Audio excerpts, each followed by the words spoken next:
What is up? Thank you for coming to my channel, Prison POV. I have a lot of new subscribers, and in light of that, I feel I should throw a little introduction out there. My name is Splinter, from Bakersfield, Kern County, born and raised. I have 12 years in the CDCR, between two numbers, my P number and my F number. Now my P number, I did a lot of CCF, level 1, level 2 time.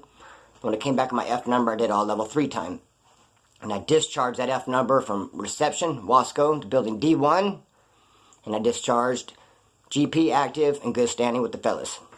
That's what this channel is right here. It's prison stories from California. There's some street stuff. I'm going to see what happens. Last night I jotted down a bunch of titles. I wanted to see where I was at mentally. I just wanted to just off the top of my head, just jot down some videos. I know I can make some titles. Shit, I came up with a lot more than I thought I'd come up with. Just 30 titles right here. These are all future vids. Just stuff off the top of my head, man. It's not even counting interviews, going live, other stuff that pops up in my head. I'm going to be here for a minute. That's what I'm trying to say. So, alright. Sex crimes and gay for the stay debunked. Sex crimes. You cannot have any kind of sex crime and think you're going to go to the state of California, CDCR, into prison, think you're going to be active GP. It's not going to happen. Any little thing but get you caught up, just zero tolerance. Even streaking. Even if you go to a USC, UCLA game or something, get a little bit tipsy, get drunk, think you're going to take off all your clothes, and go running around. If they were to catch you and gaffle you up, throw you in jail, homeboys be like, what are you here for, man? Oh, I took off my clothes and went running around. You'd get got. You get got real quick. Won't be tolerated. I know, dude, he's a skinhead from ABS. He has a tattoo in the same spot, right here. Except for his is a skull, wearing a snap cap, smoking a cigarette.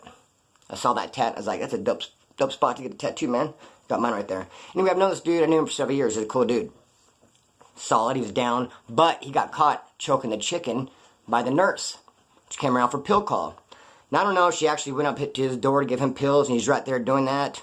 Or if she just caught it in her peripheral as she was walking by. Whatever the case, he did it. He got caught. He got back to the fellows. They fucking smashed him. That type of shit just would not be tolerated at all, man. Look at this incident that happened, man. So I had the building C1. I had the keys. The Fresno car came up to me and said they had a problem with one of their new rivals. A dude just got there. Something to do with his paperwork. Excuse me. They said that when they went and asked him for his paperwork, he said he could not show it to them because there was a famous person in there and this famous person's address, and he just couldn't show it. I was like, what? So I went over there and I was like, hey, fool, let me see your paperwork. He tried to run that drag on me. I said, fool, go get that shit. What the fuck you talking about, homie? Got the paperwork, he brought it to me, and I read it. And this is what it said. I guess he's hanging out with some chick. She falls asleep on the couch. He tried to force some kind of oral copulation on her. He tried to go down on her or whatever. She wakes up in the middle of this. He takes off running. She gets in a truck with her dad and drives around looking for him. They cannot find him, but they call the cops. There's not enough to bring a case against him, but parole violates him for forced attempted oral copulation, gave him 8 flat. So I see this shit, and I'm thinking this motherfucker's done. Put a fork in him, it's a wrap. But I don't want him to know my intentions.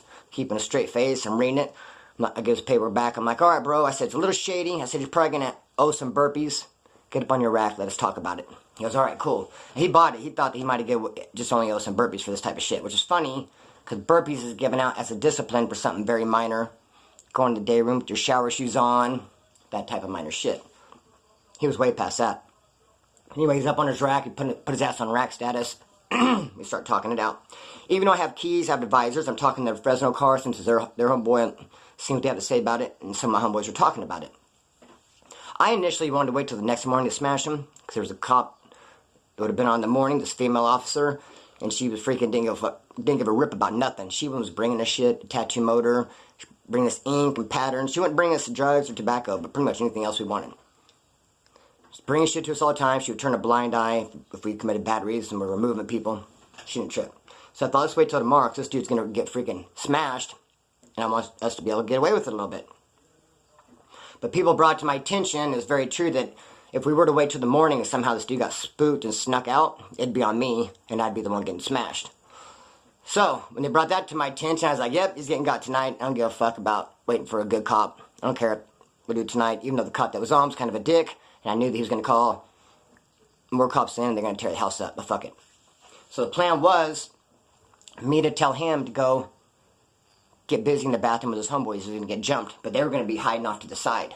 So they're going to cheap shot him and blindside him as he was walking to the bathroom. They're going to be off in the flanks. So there's two of them. This dude named Snake and this dude named Chris, both from Fresno. And this dude that they're going to get, that just came in, was kind of sucked up, bro. He's weak looking. So I said, man, don't kill him. I mean, smash him, yes, but take a little bit off of it if you have to. Because Snake and Chris were both pretty fucking buff dudes. They could knock a motherfucker's head off. Like I said, this dude was weak. So he was sleeping. I woke him up. I said, hey, fool, you gotta go get busy with your fucking homeboys in the bathroom right now for that shit. He's like, no, I thought I had to just do burpees. I was like, oh, hell no, man. I said, it's more than that. I said, you can't, be programmed with us doing that type of shit out there, man. You have to have respect for women if you're going to be doing prison time. Get your ass in the bathroom. So he goes, alright, he gets off the bed and he's fucking walking. I see him walking down the thing. And it's in a C building. C building is actually shaped like a C. It's 2-tier. We were on the top tier. You got beds on this wall, beds on this wall, beds on this wall. We were over here. There's bathrooms in each corner. I said, go to that far bathroom. So he had to walk down this tier and then down that way. As he's walking down this way, looking confused because he's looking in the bathroom, he don't see nobody. They come out from the side, boom! Mollywop his ass, dude. Just freaking drop him. Smash, smash, smash, smash, smash. They walk away, he's laying there snoring. Loudly, just snoring. Crazy. Dead silent in the dorm, everyone's kind of looking, even though you're not supposed to. Kind of hard not to watch, and all I can hear is this motherfucker snoring. So I take water and I start pouring on. Finally, he wakes up and he jumps up. He's like, oh, where's my backpack? I had what happened to my soda and my bicycle. And I was like, whoa, dude, hang on. And I grabbed both of his arms. I was like, hey, dude. I said, listen to me. He's like, all bleeding and leaking and swollen. I said, listen. I said, you just had a seizure, man. I said, you fell down. I said, you had a seizure. He's like, what? I was like, yeah, dude, you just had a seizure. I go tell the cops you had a seizure and you fell down and you need medical attention. He goes, all right. He's walking over to the fucking podium with the cop is. Fucking one shoe on, one shoe off. Smashed. He gets there, cops see him. Grab the mic. Everyone on your rack, everyone on your rack. Everyone gets on their rack. Take him out. Sure enough, here comes a gang more cops. Since the cops know who has the keys. The cops called me to the podium. I go up there, they're like, what the fuck, man? We don't mind if you, do removals and check people, but this dude's smashed. I said, well, what the fuck did you bring him in here for? It's your guys' fault. You should have screened him out. He has a sex charge. You know what time it is. We're not going to let a dude like that fucking come up here and live with us. I said, you guys let him in here. It's your bad. He's like, what? I go, yeah, he has a straight fucking sex charge. All the cops went in his locker and found that fucking paperwork, and they all left. They didn't get a rip. We even had day room. They weren't sweating it a bit, because they know what's up, man, with that type of shit. And they don't really, they don't appreciate it either. So I think they like it when we smash those types when they come in there. Because fuck, those cops have wives and daughters and sisters and all that shit too. And moms. Anyways, yeah, no sex crimes, man. Fuck that. Trip on this, though. One of my female family members asked me not too long ago. She says, hey, when you're in there, are you gay for the stay? I was like, what? Gay for the stay? What does that mean? She goes, yeah, gay, but just for the stay, since there's no women around, just go gay. I go, hell no. Not hell no, but hell motherfucking no. You serious? Is that a thing, gay for the stay? That's not a California thing. I mean, that's unheard of. That's foreign. I mean, fuck, we don't get down like that in California. There's no homosexuals. Look, in California, you're not going to get yourself a punk, a jizzle. You're not going to be up in your cell having sexual activity with a dude. They're laying around screwing with some fucking dude. It ain't going to happen. There's no homosexual activity. No rapes. None of that type of shit. It doesn't, it's not going to fly. No homosexuals in California. I've never seen them. Well, I'll get to that. They're just, it just doesn't fly, bro. You're just not going to have punks and that type of shit. He's not going to be having no sex in California. Now, after we had that riot at Soledad, and it's not interchangeable anyway, gay for the stay, that's implying that since there's no freaking females, you just go ahead and get with a dude. I mean, come on, man. There's no females, just do without. Can't switch up some bomb, beautiful, soft-looking female and trade her in for some hairy-legged, rough dude and be like, nah, I got this, I'll go here. It does not work like that, man. It's not gay for the stay. If you can get down like that, you're just damn gay every damn day. Gay for the stay doesn't exist. And I was a Soledad after the riot with the blacks. I was in that dorm. Brought this dude in. He's on the bottom rack next to me. Came in nervous. Nervous. Shaking, visibly shaking.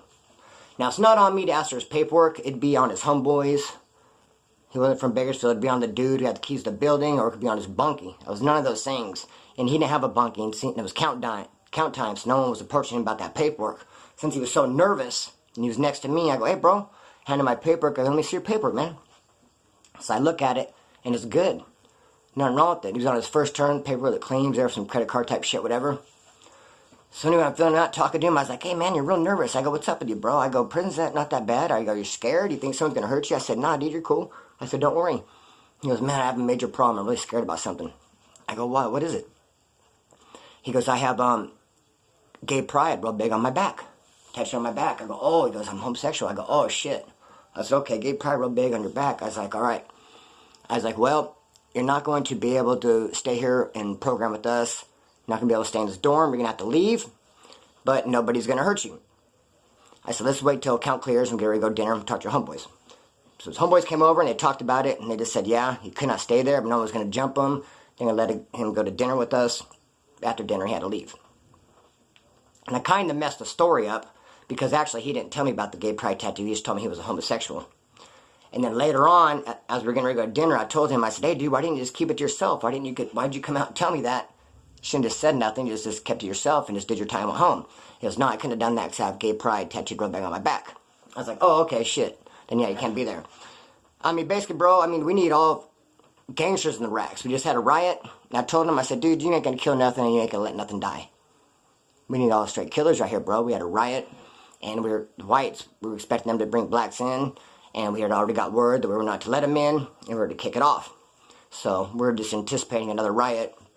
And like I said, we didn't know gangsters. This dude definitely was not gangster. So he had to get up on out of there. But we did not beat him up or disrespect him in any way, shape, or form. Just, he'd be better on a much softer yard there, bud. Got him up out of there. Trip on this, though, too, man. Whenever I was in Oklahoma, these two dudes, I'm not going to say what race they were, because I don't want to put these fools in anybody's car. Be an embarrassment to them. But these two dudes were tatted down, shaved head, buff, gangster type, convict. I guess the cops came by and caught them for straight engaged in sexual behavior. They're fucking naked and doing each other, whatever they were doing. So the cops take them out of there. I don't know if when they got caught, the dudes rolled it up like, get us out of here. No, I think the cops probably just arrested them. I don't know, man. Fuck, is that shit illegal? Did they take them away? It's unheard of. I don't really know how you would fucking handle something like that. All I know is the cops caught him doing some weird shit, took him out of there in cuffs. Everyone's like, why are these dudes getting taken out here in cuffs? No one knew why. But the cop that caught him told my cellie. The reason was, fucking my cellie, he worked in the kitchen. His name was Richie Rich from IE. And the cops would always get dinner plates.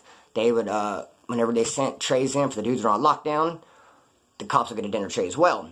And my cellie, Richie Rich, would load this one cop up and write his name on the freaking styrofoam plate. Fucking load him up with all the best shit. So the cop liked my cellie.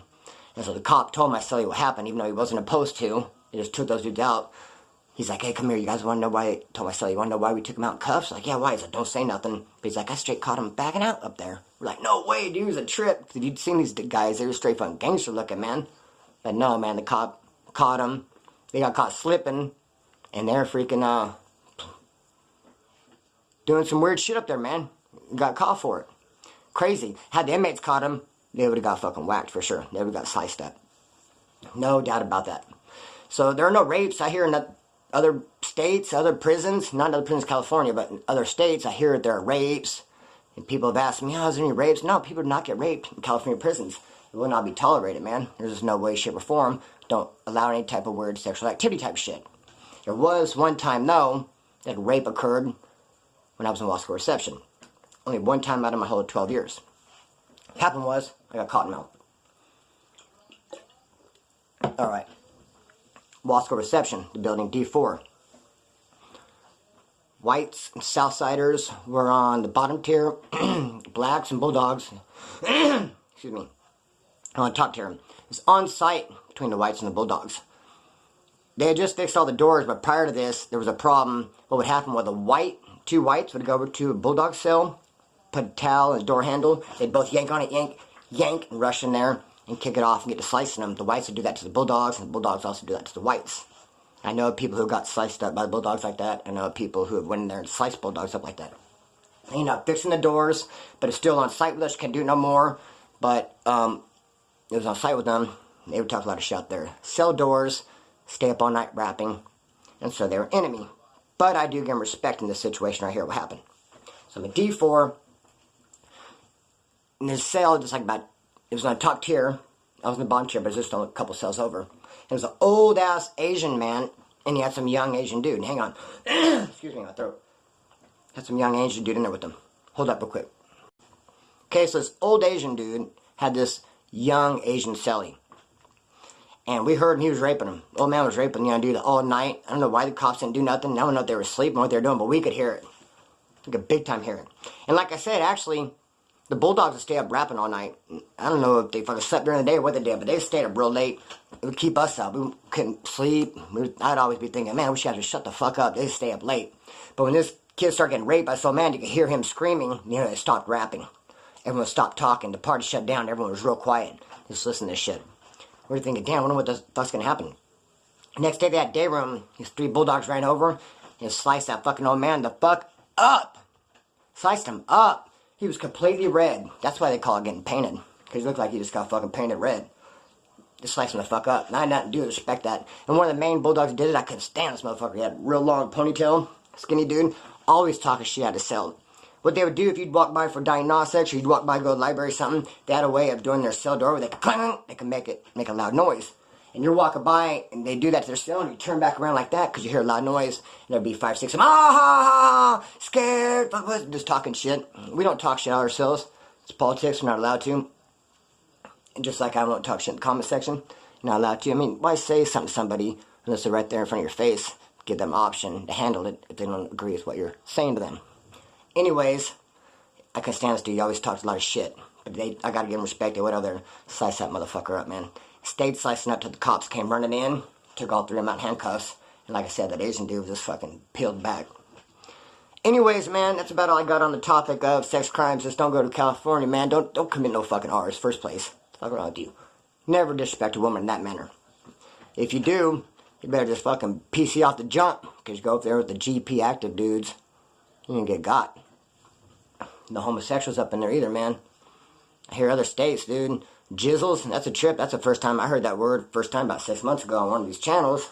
Jizzle. No, we got no motherfucking jizzles or punks. You're not gonna lay up in this hell having sex. Hell no, man. In California, even when there's not war, people are preparing for a war. It could pop off at any time.